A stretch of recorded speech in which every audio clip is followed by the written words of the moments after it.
Sejumlah masyarakat mengeluhkan tarif parkir di Kota Makassar, salah satunya di Pasar Tradisional Maricaya, Jalan Harimau, Kecamatan Makassar, Kota Makassar. Bahkan tarif parkir dipatok mulai Rp5.000.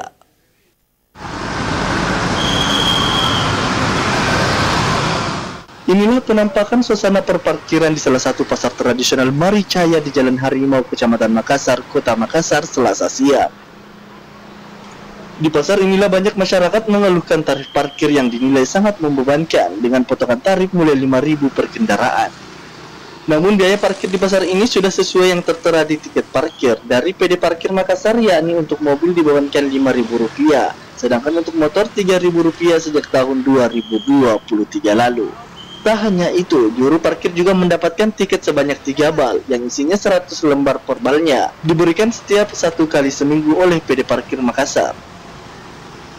Menurut Aryani, selaku juru parkir membenarkan biaya parkir di Pasar Maricaya sebesar Rp5.000 sesuai berdasarkan tiket karcis yang didapatkan dari PD Parkir Makassar.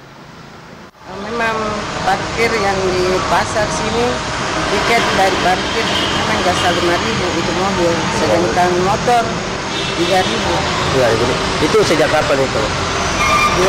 Tahun 2022. Tahun 2022 dia? Nah, itu memang harganya Rp5.000. Iya.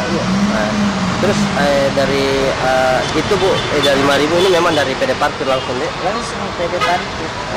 Kalau untuk itu sampai bisa dapat tiket itu seperti apa? Memang ada tukang parkir atau bagaimana? Ada yang tukang parkir datang memang dari PD Parkir, memang langsung menagih di sini tiap hari, baru tiap 1 kali 1 minggu dia kasih tiket. Diketahui juru parkir sendiri tiap harinya menyetor ke PD Pasar Makassar sebesar Rp100.000 selama masa transisi pasca pandemi COVID-19, di mana sebelumnya menyetor sebesar Rp150.000. Rusmawan Dirara, Slebes TV.